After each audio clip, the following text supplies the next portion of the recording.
इल्मेरा एजाज़ु करदन बेहिसाब खल्क़ेरा आदादन जवाबे बासवाब हक नदारत दोस्ते खल्क़ा ज़ारेरा निस्ते ई खसलत एके दिन दारेरा। दुनियार लोभे पड़िया आमी हाफिजुर रहमानও केमन जेन জান্নাতের পথ থেকে ভিন্ন দিকে দৌড়াই। দুনিয়ার লোভের কারণে হয়তো আমি একটু উল্টা পাল্টা পথে চললে আমার ক্ষমতা আর চেয়ার আমি পেয়ে যাব, একটু উল্টা পাল্টা চললে আমার হাদিয়া বেড়ে যাবে, উল্টা পাল্টা চললে আমার যৌবনের চাহিদা পূরণ হবে। আল্লাহ বলে, বান্দা যেই দুনিয়ার লোভে পড়িয়ে এত দৌড়াও ওই দুনিয়া কিছুই না।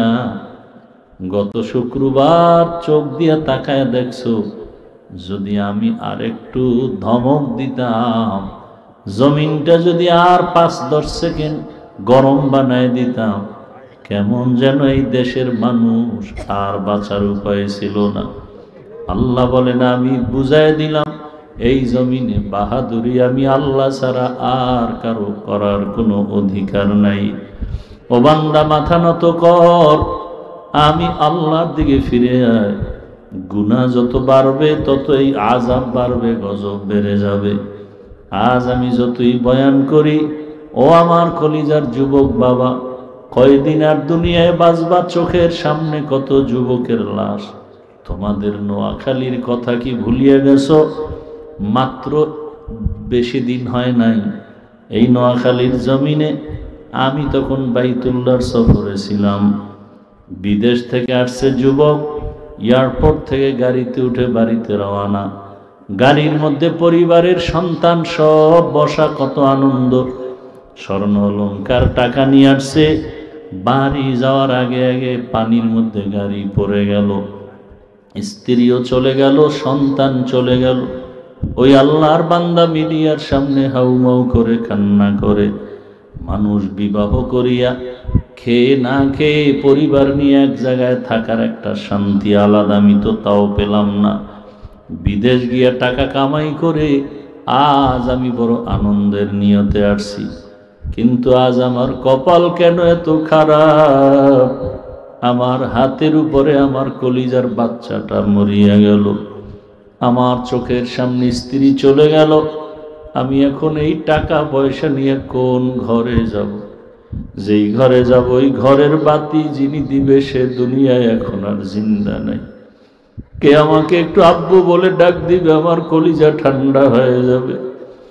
আমাকে আর আব্বু বলে ডাক দিয়া আনন্দ দেওয়ার সন্তানটাও নাই, আমার ঘরে আলো দেওয়ার নাই।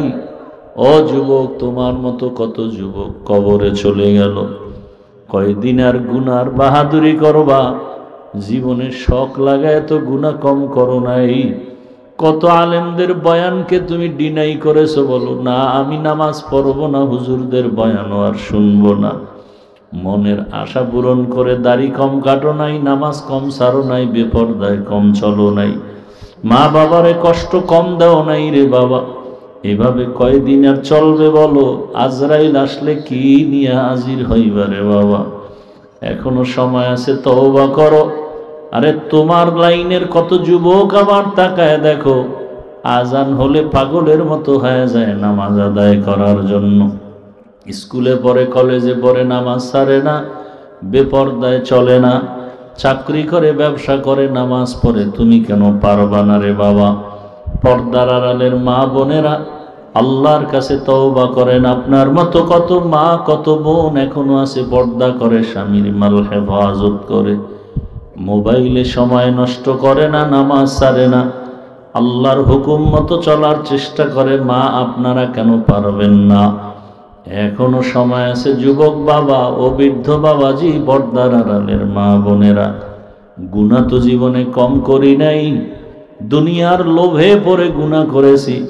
আল্লাহর কাছে তওবা করেন, মনে মনে বলেন, হে মালিক, জীবনে যত গুনাহ করেছি তওবা করলাম, আর নামাজ ছাড়বো না, দাড়ি কাটবো না, বেপরদায় চলবো না। মা বাবার দোয়া নিয়া, উলামায়ে কেরামের পরামর্শ নিয়া, শিক্ষকের দোয়া নিয়া, নবীজির আদর্শ মেনে জীবনটাকে চালাবো। আল্লাহ আমাদের সবাইকে দুনিয়ার লোভ থেকে হেফাজত করেন, সুন্নতওয়ালা জীবন দান করেন, গুনাহমুক্ত জীবন দান করেন, নবীর সুন্নতওয়ালা আদর্শ নিয়ে চলার তৌফিক দান করেন, আমিন। আল্লাহ খোদা দাবি করলো আমার আল্লাহর বিরুদ্ধে গিয়া একমাত্র সম্মানের চেয়ার পাওয়ার লোভের কারণে।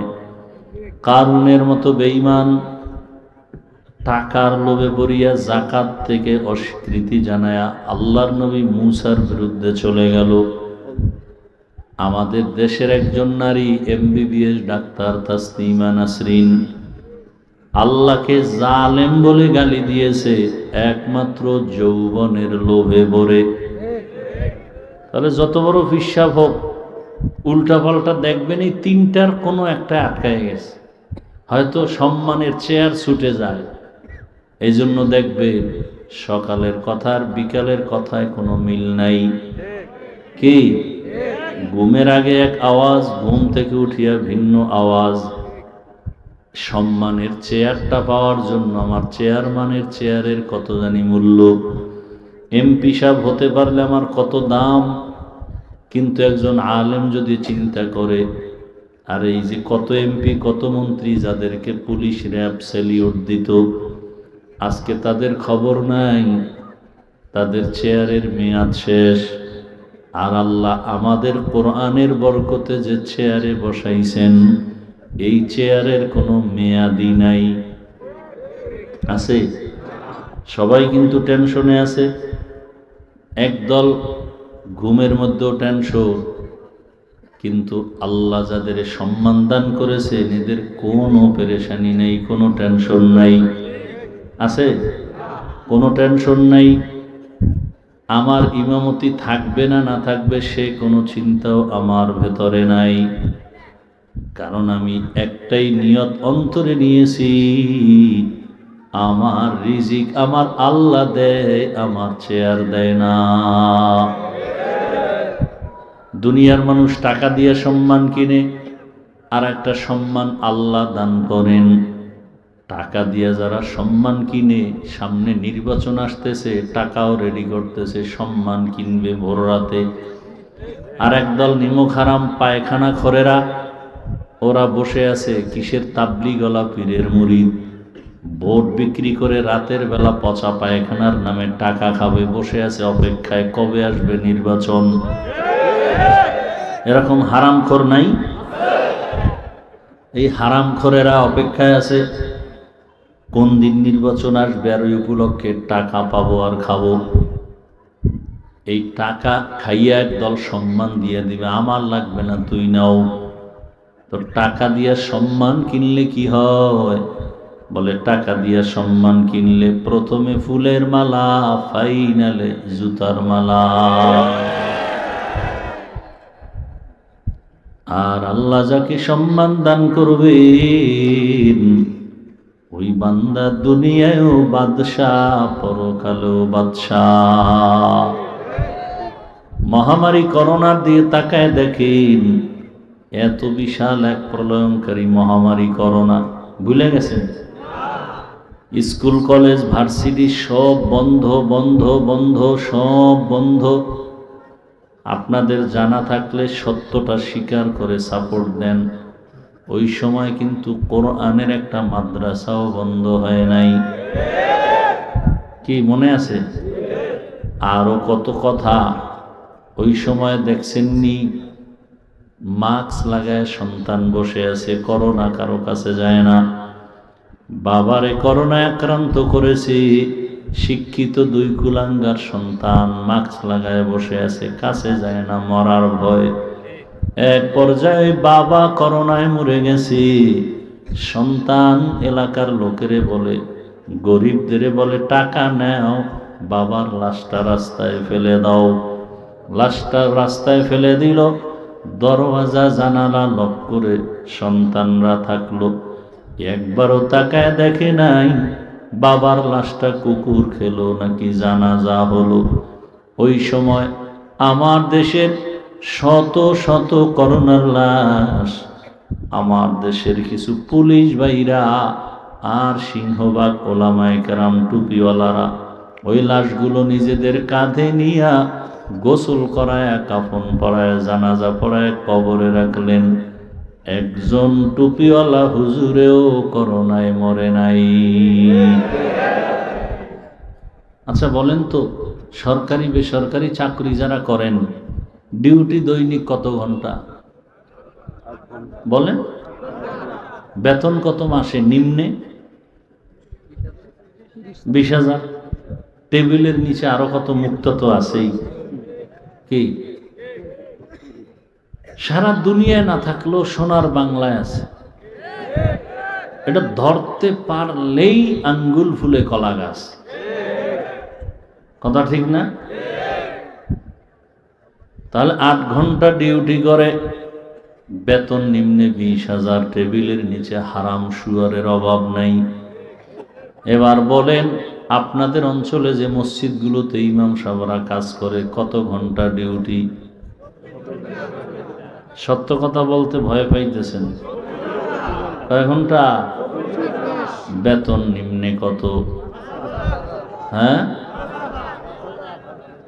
24টা ঘন্টা ডিউটি করাইয়া মাত্র 5-10 হাজার টাকাও দাও, তাও কিন্তু মাসে মাসে দেওয়া হয় না।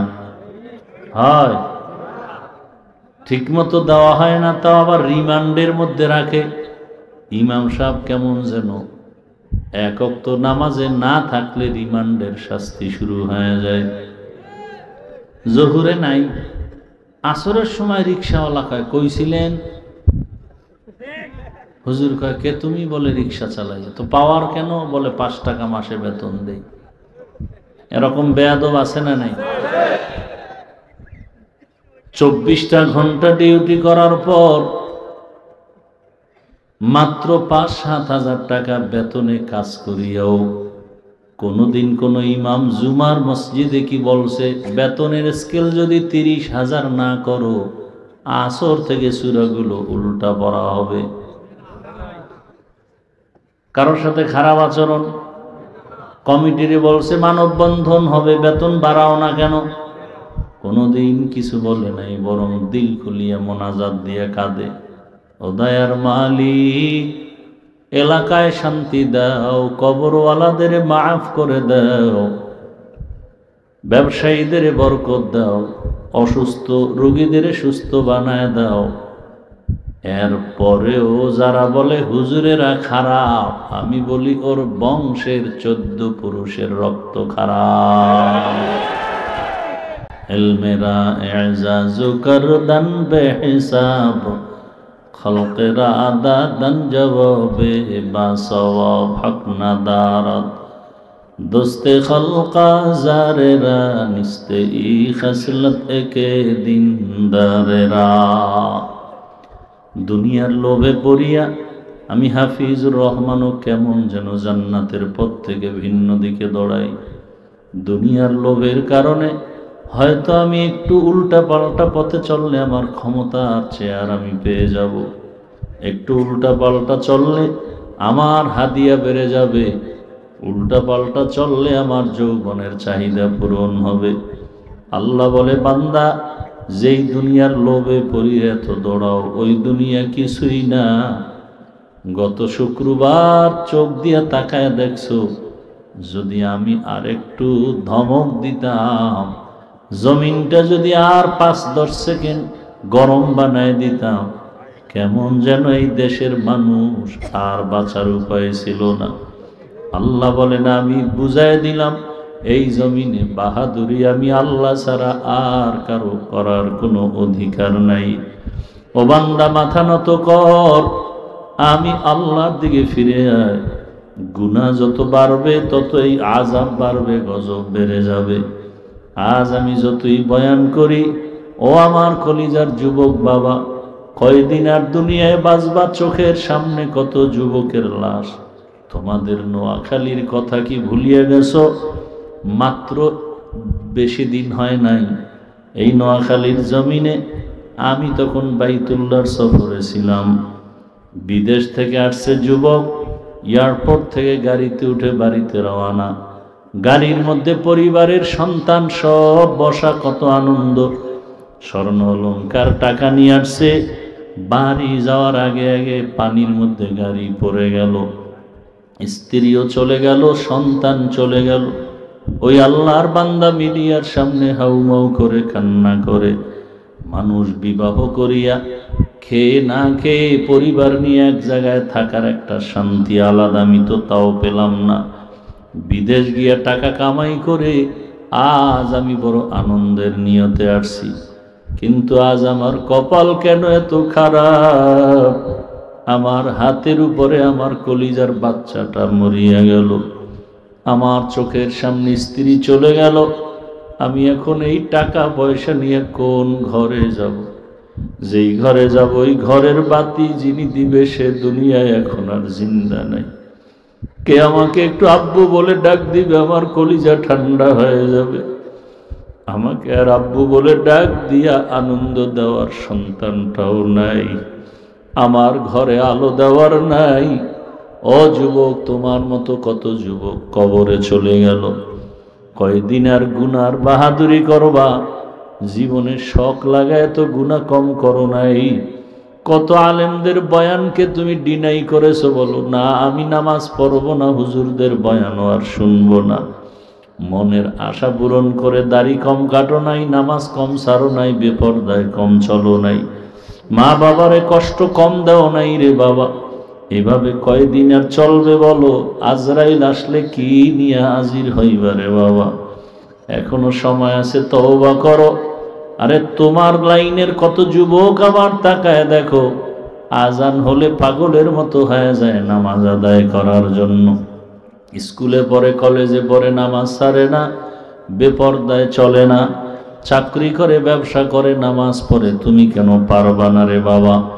পর্দার আড়ালের মা বোনেরা আল্লাহর কাছে তওবা করেন। আপনার মতো কত মা কত বোন এখনো আছে পর্দা করে, স্বামীর মাল হেফাজত করে, মোবাইলে সময় নষ্ট করে না, নামাজ ছাড়ে না, আল্লাহর হুকুম মতো চলার চেষ্টা করে। মা আপনারা কেন পারবেন না? এখনো সময় আছে যুবক বাবা ও বৃদ্ধ বাবাজি, পর্দার আড়ালের মা বোনেরা। গুনাহ তো জীবনে কম করি নাই, দুনিয়ার লোভে পড়ে গুনাহ করেছি। আল্লাহর কাছে তওবা করেন, মনে মনে বলেন, হে মালিক, জীবনে যত গুনাহ করেছি তওবা করলাম, আর নামাজ ছাড়বো না, দাড়ি কাটবো না, বেপরদায় চলবো না। মা বাবার দোয়া নিয়া, উলামায়ে কেরামের পরামর্শ নিয়া, শিক্ষকের দোয়া নিয়া, নবীজির আদর্শ মেনে জীবনটাকে চালাবো। আল্লাহ আমাদের সবাইকে দুনিয়ার লোভ থেকে হেফাজত করেন, সুন্নাতওয়ালা জীবন দান করেন, গুনাহমুক্ত জীবন দান করেন, নবীর সুন্নাতওয়ালা আদর্শ নিয়ে চলার তৌফিক দান করেন। আমিন। আলহামদুলিল্লাহি রাব্বিল আলামিন, ওয়াসসালাতু ওয়াসসালামু আলা সাইয়্যিদিল আমবিয়াই ওয়াল মুরসালিন ওয়া আলা আলিহি ওয়া আসহাবিহি আজমাইন।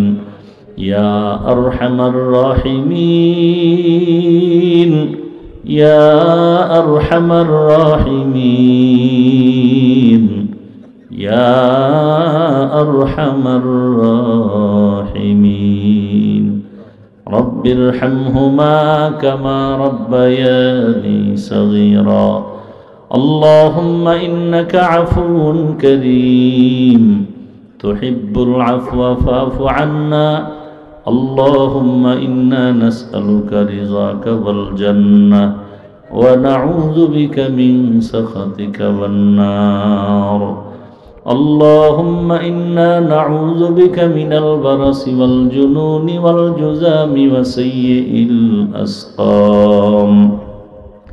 اللهم إنا نسألك علما نافعا ورزقا واسعا وشفاء من كل داء. اللهم ارحمني بترك المعاصي. اللهم ارحمني بترك المعاصي. اللهم ارحمني بترك المعاصي. রব্বুল আলামিন, আমরা গুনার বোঝা নিয়ে আপনার দরওয়াজায় হাজির। দুনিয়ার বাড়িওয়ালাদের দরজাগুলো বন্ধ, আপনার রহমতের দরজা খোলা রে আল্লাহ। গুনার বোঝা নিয়ে আমরা হাজির হয়েছি, তওবা করেছি, আর গুনাহ করব না রে আল্লাহ। আর নামাজ ছাড়বো না, দাড়ি কাটবো না, বেপরদায় চলবো না। মেহেরবানি করে আমাদের তওবা কবুল করে নেন। আয় আল্লাহ, কত উলামায়ে কেরাম, মুরব্বী, হাজী সাহেব, ব্যবসায়ী, চাকরিজীবী, যুবক, ছাত্র বাবারা, পর্দার আড়ালের মা বোনেরা, মেহেরবানি করে আমাদের সবাইকে কবুল করে নেন, গুনাহমুক্ত জীবন দান করেন। আয় আল্লাহ, আমাদের তওবার উপরে মজবুত হয়ে চলার তৌফিক দান করেন। মাদ্রাসা কবুল করে নেন, আয়োজন কবুল করে নেন, সহযোগিতাকারীদেরকেও কবুল করে নেন। সারা দুনিয়াবাসীকে মাফ করে দেন আল্লাহ। প্রবাসীদেরকে হেফাজত করেন আল্লাহ। বাংলাদেশ ইসলামের জন্য কবুল করে নেন। উলামায়ে কেরামদের এক বানায় দেন, উম্মতের অন্তরে মোহাব্বত বাড়ায় দেন। আয় আল্লাহ, দিলের নেক আশা পূরণ করে দেন। মা বোনদের আবেদা পর্দাওয়ালা বানায় দেন, সন্তানগুলো নেককার বানায় দেন আল্লাহ। আয় আল্লাহ, মাদ্রাসা মসজিদ সহ সমস্ত শিক্ষা প্রতিষ্ঠান নবীর আদর্শে কবুল করে নেন। আয় আল্লাহ, আমরা যারা হাত তুলেছি সবাইকে সুন্নতওয়ালা জীবন দান করেন। নবীজির রওজায় গিয়া বাইতুল্লাহ জিয়ারতের জন্য কবুল করে নেন। আয় আল্লাহ, গুনাহের প্রতি ঘৃণা জমায় দেন, মা বোনদের আবেদা বানায় দেন। মোবাইলের গুনাহ থেকে আমাদের সবাইকে হেফাজত করেন।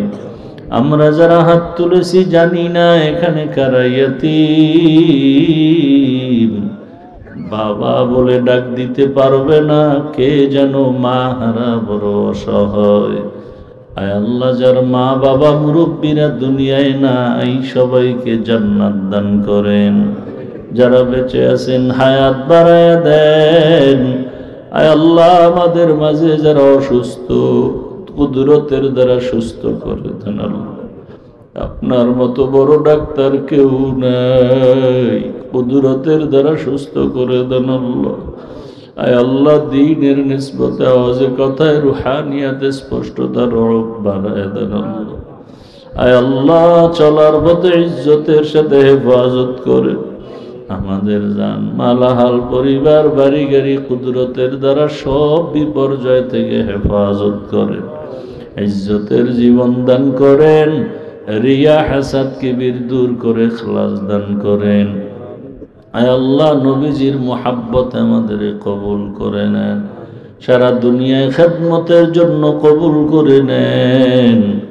আয় আল্লাহ, মেহেরবানি করে আমানতদার, মুখলেস, বিনয়ী বানায় দেন।